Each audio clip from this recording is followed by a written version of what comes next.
हाँ जी बच्चों, kinetics of opposing reaction हम डिस्कस कर रहे थे, जिसमें लास्ट टाइम मैंने आपको बताया था कि अपोजिंग रिएक्शन से मुराद सिंपली रिवर्सिबल रिएक्शंस हैं।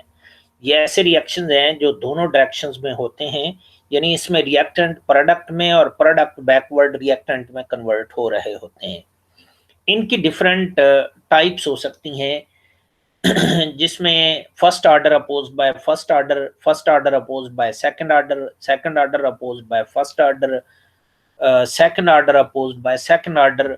ये डिफरेंट टाइप्स हैं जो अपोजिंग रिएक्शन की पॉसिबल हैं, और इनमें से जो first order opposed by first order reaction है, उसके मैंने आपको बताया था कि दो पॉसिबल केसेस हो सकते हैं। एक केस ये है कि आप रिएक्शन को रिएक्टेंट से इनिशिएट करें और इनिशियली रिएक्शन वेसल के अंदर सिर्फ रिएक्टेंट अवेलेबल हो, प्रोडक्ट अवेलेबल ना हो, यानी रिएक्टेंट की कोई कंसंट्रेशन रिएक्शन वेसल के अंदर एग्जिस्ट करती हो और प्रोडक्ट की जो इनिशियल कंसंट्रेशन है वो जीरो हो। दूसरा first order opposed by first order का पॉसिबल केस ये है कि आप रिएक्शन को तब से मॉनिटर करना शुरू करें जब रिएक्शन वेसल के अंदर रिएक्टेंट और प्रोडक्ट दोनों मौजूद हों, यानी रिएक्टेंट की और प्रोडक्ट दोनों की इनिशियल कंसंट्रेशन नॉन जीरो हो। तो फर्स्ट ऑर्डर रिएक्शन का ये वाला केस हम डिस्कस करने जा रहे हैं, जिसमें रिएक्शन फॉरवर्ड रिएक्शन भी फर्स्ट ऑर्डर रिएक्शन है और बैकवर्ड रिएक्शन भी फर्स्ट ऑर्डर रिएक्शन है, लेकिन प्रोडक्ट की जो इनिशियल कंसंट्रेशन है वो जीरो नहीं है। लास्ट टाइम जो केस हमने डिस्कस किया था उसमें हमने कहा था कि प्रोडक्ट की इनिशियल कंसंट्रेशन जीरो है और रिएक्टेंट की इनिशियल कंसंट्रेशन ए है, जबकि यहाँ पर जो केस है उसमें प्रोडक्ट की भी इनिशियल कंसंट्रेशन है और वो नॉन जीरो है, और रिएक्टेंट की भी इनिशियल कंसंट्रेशन है और वो नॉन जीरो है। हम सपोज कर लेते हैं कि जो रिएक्टेंट की कंसंट्रेशन है वो प्रोडक्ट के मुकाबले में बहुत ज्यादा है, इसलिए जो नेट रिएक्शन की डायरेक्शन होगी वो फॉरवर्ड डायरेक्शन होगी। तो इसकी काइनेटिक्स को डिस्कस करने के लिए हम सपोज करते हैं कि हमारे पास ए एक रिएक्टेंट है और बी प्रोडक्ट है, यानी ए जो है वो बी में कन्वर्ट हो रहा है, ये फॉरवर्ड रिएक्शन है। बी का बैकवर्ड ए में कन्वर्ट होना, ये बैकवर्ड या रिवर्स रिएक्शन है। Rate constant for forward reaction के एफ है, जबकि rate constant for backward reaction के बी है। हम सपोज करते हैं कि जब टाइम जीरो था तब रिएक्टेंट की इनिशियल कंसंट्रेशन स्मॉल ए थी और प्रोडक्ट की इनिशियल कंसंट्रेशन स्मॉल बी थी, जबकि ए बी के मुकाबले में ज्यादा था और काफी ज्यादा था, इसलिए नेट रिएक्शन की डायरेक्शन फॉरवर्ड होगी और ए की concentration with the passage of time कम होगी और बी की concentration with the passage of time increase करेगी। यही रीजन है कि मैंने लिखा कि जब टाइम टी जीरो से इंक्रीज करके टी हो जाता है तब ए की कंसंट्रेशन ए से कम होकर ए माइनस एक्स हो जाती है, जबकि बी की कंसंट्रेशन बी से इंक्रीज करके बी प्लस एक्स हो जाती है। इस सारी स्टोरी को अगर आप एक ग्राफिकल वे में एक्सप्रेस करें तो आप जानते हैं कि जब भी हम ग्राफ बनाते हैं तो हम डिपेंडेंट वेरिएबल को अलोंग वाई एक्सिस और इंडिपेंडेंट वेरिएबल को अलोंग एक्स एक्सिस लेते हैं। जो इंडिपेंडेंट वेरिएबल है इस केस में वो टाइम है, जो डिपेंडेंट वेरिएबल है वो कंसंट्रेशन ऑफ रिएक्टेंट और प्रोडक्ट है। हमने ये कहा है कि जब टी जीरो था तब ए की इनिशियल कंसंट्रेशन ए थी और वो ज्यादा थी, लेकिन with the passage of time A consume हुआ, उसकी कंसंट्रेशन कम हुई, तो ये कम हो रही है और अल्टीमेटली वो कांस्टेंट हो गई है। जबकि जो बी की कंसंट्रेशन थी वो जीरो नहीं थी, इसलिए ये वाला प्लॉट ओरिजिन से स्टार्ट नहीं होगा बल्कि यहां से स्टार्ट होगा और बी की concentration with the passage of time increase करेगी और वो भी अल्टीमेटली एक खास पॉइंट पर पहुंचकर कांस्टेंट हो जाएगी। मैंने आपको बताया था कि जब रिएक्टेंट और प्रोडक्ट की कंसंट्रेशन कांस्टेंट हो जाए तो वो जो स्टेज है वो डायनामिक इक्विलिब्रियम कहलाती है और तब rate of forward reaction rate of backward reaction के इक्वल हो जाता है। तब रिएक्टेंट की जो कंसंट्रेशन है वो कांस्टेंट हो जाती है, प्रोडक्ट की कंसंट्रेशन भी कांस्टेंट हो जाती है। ये रिएक्टेंट और प्रोडक्ट की कंसंट्रेशन एक दूसरे के इक्वल हो भी सकती है और नहीं भी हो सकती। यानी इक्विलिब्रियम गेन करने के लिए ये जरूरी नहीं है कि रिएक्टेंट और प्रोडक्ट की कंसंट्रेशन इक्वल हो, बट ये जरूरी है कि rate of forward reaction should be equal to rate of backward reaction. तो अगर आप रेट ऑफ फॉरवर्ड रिएक्शन लिखते हैं, दोनों फर्स्ट ऑर्डर रिएक्शन हैं, तो आर एफ जो कि रेट ऑफ फॉरवर्ड रिएक्शन है वो रिएक्टेंट की अवेलेबल कंसंट्रेशन के डायरेक्टली प्रोपोर्शनल होगा। यानी R F is directly proportional to A. A की अवेलेबल कंसंट्रेशन को मैंने ए माइनस एक्स से रिप्रेजेंट किया है, तो R F is directly proportional to A minus X. जब आप प्रोपोर्शनलिटी का साइन खत्म करेंगे तो इधर एक कांस्टेंट आएगा जो कि rate constant for forward reaction कहलाएगा और उसको के एफ से रिप्रेजेंट करते हैं। ये रेट लॉ एक्सप्रेशन है फॉर फॉरवर्ड रिएक्शन, जिसमें R F rate of forward reaction है, K F rate constant for forward reaction है, A minus X available concentration of reactant A है at any time T. Similarly अगर आप rate of backward reaction लिखते हैं तो वो बी की अवेलेबल कंसंट्रेशन पर डिपेंड करेगा। यानी R B is directly proportional to the available concentration of B raise to power 1। B की अवेलेबल कंसंट्रेशन को मैंने बी प्लस एक्स का नाम दिया है, यानी R B is directly proportional to B plus X. जब आप प्रोपोर्शनलिटी का साइन खत्म करेंगे तो इधर एक कांस्टेंट आएगा और वो constant rate constant for backward reaction कहलाएगा। तो ये रेट लॉ एक्सप्रेशन है फॉर रिवर्स और बैकवर्ड रिएक्शन, जिसमें R B rate of backward reaction है, K B rate of rate constant for backward reaction है, B plus X available concentration of B है at any time T. मैंने आपको बताया कि चूंकि ए की जो इनिशियल कंसंट्रेशन है वो बी के मुकाबले में काफी ज्यादा रखी गई है, तो जो नेट रिएक्शन की डायरेक्शन है वो फॉरवर्ड होगी और जो नेट रेट ऑफ रिएक्शन होगा वो rate of forward reaction minus rate of backward reaction के इक्वल होगा। So net rate of reaction को मैंने आपको बताया था कि मैं इधर D X over D T से रिप्रेजेंट करूंगा, जो कि इक्वल होना चाहिए rate of forward reaction minus rate of backward reaction. अब आर बी की वैल्यू ये है, आर एफ की वैल्यू आपने ऊपर निकाली है जो कि के F into A minus x था। ये वाली वैल्यूज आप इस एक्सप्रेशन में पुट करते हैं। जब आप आर एफ और आर बी की वैल्यूज पुट करेंगे तो ये वाला एक्सप्रेशन यूं बनेगा, यानी D X over D T will be equal to K F into A minus X minus K B into B plus X. मैंने आपको बताया था कि रिवर्सिबल रिएक्शन या अपोजिंग रिएक्शन में एक स्टेज ऐसी आती है जब rate of forward reaction rate of backward reaction के इक्वल हो जाता है। उस स्टेज को हम डायनामिक इक्विलिब्रियम का नाम देते हैं और उस स्टेज पर पहुंचकर रिएक्टेंट और प्रोडक्ट दोनों की कंसंट्रेशन कांस्टेंट हो जाती है और R F equal to R B हो जाता है। आर एफ की वैल्यू आपने ये निकाली थी, आर बी की वैल्यू आपने ये निकाली थी, लेकिन जब इक्विलिब्रियम गेन हो गया तो फिर एक्स एक्स नहीं रहेगा, वो एक्स ई हो जाएगा।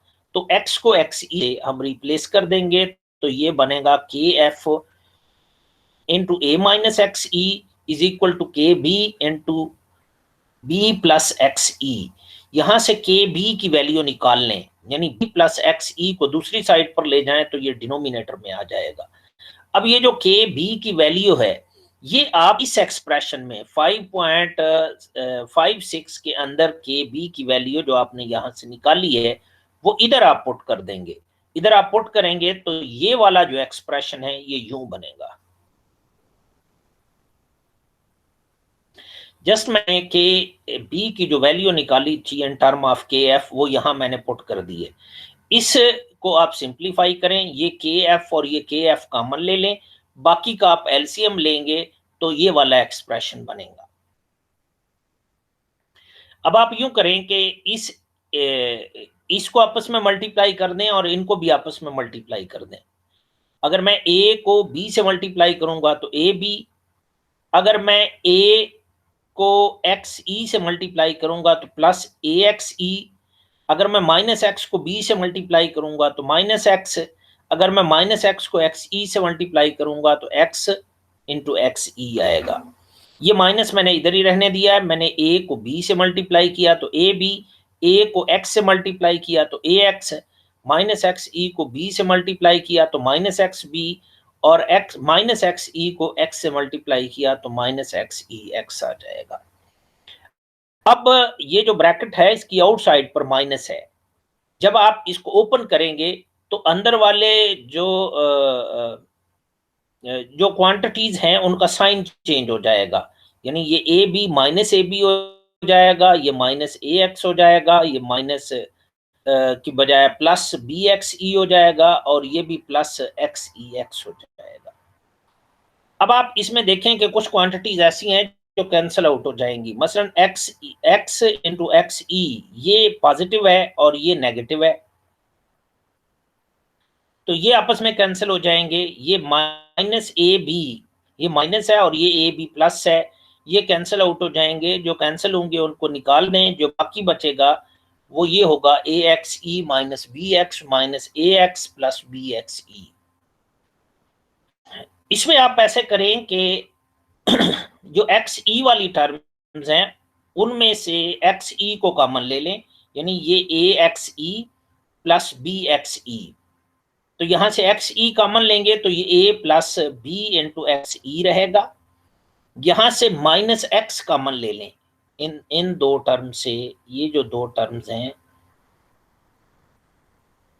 इनमें से आप माइनस एक्स कॉमन ले लें तो ये ए प्लस बी आएगा। अब आप देखें कि ये ए प्लस बी इधर भी है और इधर भी है, ये फर्दर कॉमन ले लें तो ये एक्स ई माइनस एक्स रहेगा इंटू ए plus B over B plus X E. इस मैथमेटिकल एक्सप्रेशन को आप और से देखें तो ये दरअसल variable separable first order differential equation है। वेरिएबल सेपरेबल डिफरेंशियल इक्वेशन इसलिए है कि इसमें एक्स का derivative with respect to T मौजूद है, और फर्स्ट ऑर्डर डिफरेंशियल इक्वेशन इसलिए है कि इसमें एक्स का first derivative with respect to T मौजूद है, और ये variable separable first order differential equation इसलिए है कि इसमें से वेरिएबल को सेपरेट किया जा सकता है। वेरिएबल इसमें कौन कौन से हैं, एक्स और टी आप जानते हैं इसमें वेरिएबल हैं। वेरिएबल सेपरेट करें और इसको इंटीग्रेट कर दें। वेरिएबल सेपरेट करने के लिए मैंने D X over D x को मैंने इधर रखा है और डी टी को मैं इधर ले गया हूं, और ये एक्स वाली टर्म थी एक्स ई माइनस एक्स, उसको डी एक्स के डिनोमिनेटर में ले आया हूं, और ये a plus B over B plus X E into K F ये कांस्टेंट है, इसको मैंने आउटसाइड पर लिखा है, और मैं इसका भी इंटेग्रल ले लेता हूं और इसका भी इंटेग्रल ले लेता हूं।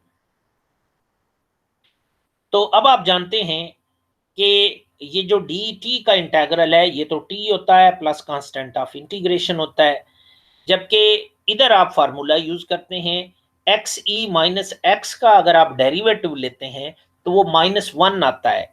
वो -1 अगर इसके ऊपर मौजूद हो तो इसको इंटीग्रेट करते वक्त डिनोमिनेटर का नेचुरल लॉग लिखते हैं। इधर -1 लाने के लिए मैंने इधर भी माइनस लगाया और मैंने इधर भी माइनस लगाया। अब ये वाला माइनस तो ऐसे रहेगा, जबकि एक्स ई माइनस एक्स का डेरिवेटिव -1 है वो इसके ऊपर मौजूद होगा, तो इसको इंटीग्रेट करते वक्त डिनोमिनेटर का नेचुरल लॉग लिखेंगे और ये जो आउटसाइड पे माइनस था वो एज सच इधर आएगा। तो ये जो एक्सप्रेशन है वो यूं बनेगा minus log of x E minus X is equal to this. आप जानते हैं कि जो सी है ये कांस्टेंट ऑफ इंटीग्रेशन है और इसकी वैल्यू इनिशियल कंडीशन यूज करके निकाली जा सकती है। अब वो इनिशियल कंडीशंस क्या हैं, आपको पता होना चाहिए कि जब रिएक्शन स्टार्ट हुआ था तो तब टी 0 था और तब एक्स भी 0 था, यानी रिएक्टेंट की वो कंसंट्रेशन जो प्रोडक्ट में कन्वर्ट हुई है वो 0 थी। टी 0 तो एक्स 0, ये वाली कंडीशन आप इस ऊपर वाले एक्सप्रेशन में अप्लाई करें।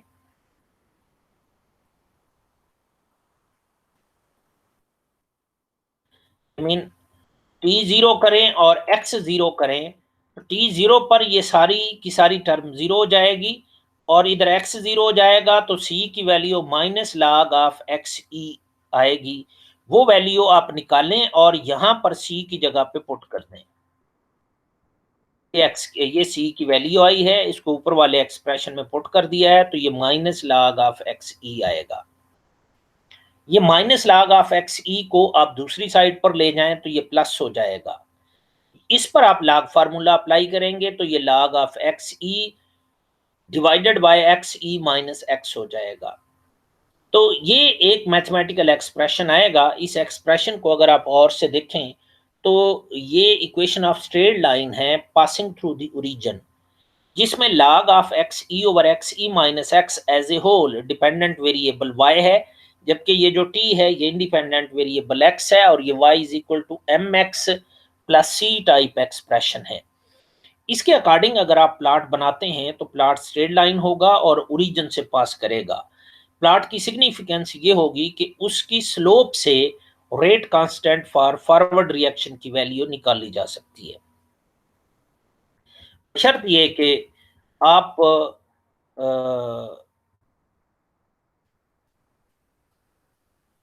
रिएक्टेंट की इनिशियल कंसंट्रेशन जानते हो, यानी ए और बी की वैल्यू आप जानते हो, और प्रोडक्ट की इक्विलिब्रियम कंसंट्रेशन आप जानते हो, यानी बी प्लस एक्स ई भी आप जानते हो।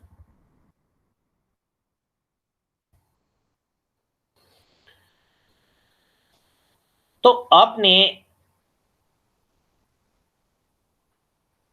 के एफ की डिटर्मिनेशन आपने सीखी है। आप उस ऊपर वाले एक्सप्रेशन से को रीअरेंज करें तो आप के एफ के यूनिट भी निकाल सकते हैं, और ये K F rate constant for forward reaction है और वो फर्स्ट ऑर्डर रिएक्शन है, तो इसके यूनिट जो हैं वो पर सेकंड आने चाहिए, जो कि उस एक्सप्रेशन से भी आप निकालेंगे तो वो पर सेकंड ही आएंगे। आपने के एफ निकालना सीखा, लेकिन अगर आपने के बी निकालना हो तो उसका तरीकाकार क्या होगा, आप दोबारा इक्विलिब्रियम वाली कंडीशन अप्लाई करेंगे। इक्विलिब्रियम की कंडीशन ये है कि rate of forward reaction must be equal to rate of backward reaction and then X should be equal to X E. ये कंडीशन आप अप्लाई करें तो ये K F into A minus X जो है वो ए माइनस एक्स ई हो जाएगा, और जो बी प्लस एक्स था वो बी प्लस एक्स ई हो जाएगा।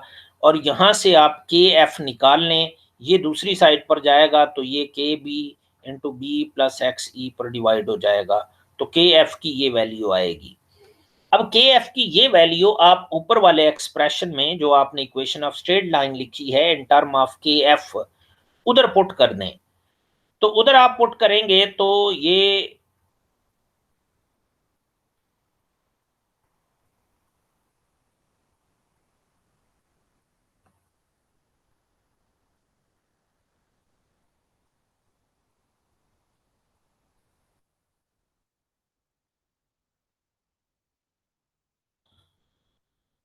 इधर आप करेक्शन कर लेंगे कि ये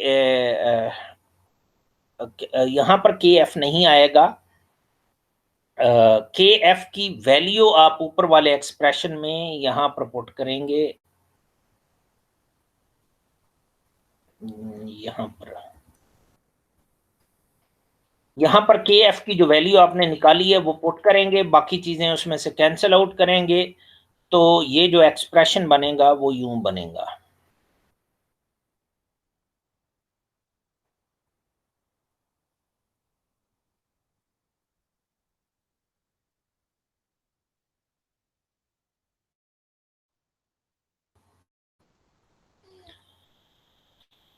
यानी log of x E over x E minus x will be equal to के B into A plus B over a minus x e. इसको आप चेक कर लीजिएगा कि फाइनल एक्सप्रेशन यही बनेगा। तो अब आप log of x E over x E minus X को as a function of T plot कर लें। उस प्लॉट की जो स्लोप है उससे के बी की वैल्यू निकाली जा सकती है। मैंने लास्ट टाइम एक टर्म डिफाइन की थी जो कि कंपोजिट रेट कांस्टेंट है, वो दरअसल के एफ और के बी का सम है। और